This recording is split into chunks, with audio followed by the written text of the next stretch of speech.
Guys, বাচ্চার মা হইছি, কি করব। আমার রুমটা এত বেশি অগাছলা থাকে। এখন আমি রুমটাকে গুছাই রাখতে পারি না, মানে সব জিনিস আমার হাতের কাছে নিয়ে বসতে হয়।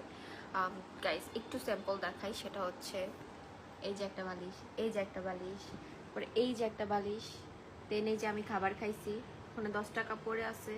কাঁথার অবস্থা দেখেন, বাবুর মশারি, দেন বাবুর বালিশ, ভ্যাকসিন, দেন হচ্ছে পাউডার, আমার জামা আমার জন্য বিস্কুট আনছিল, এই বিস্কুট, ঠিক আছে, মানে কি বলবো।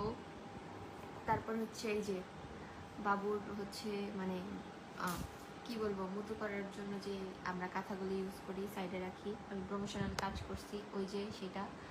তারপর শ্যুট করছি, শ্যুটের ড্রেস, মানে সব কিছু অগোছালো। এই যে আমি শ্যুট করছি, ড্রেসিং টেবিলের অবস্থা, ওয়ার্ড্রোবের অবস্থা, মানে আগে কখনো আমি এরকম অগোছালো হয়ে থাকি নাই, বাট এখন আমাকে পরিস্থিতি এরকম অগোছালো, নিজের চুলকেও অগোছালো, নিজেও অগোছালো হয়ে থাকি।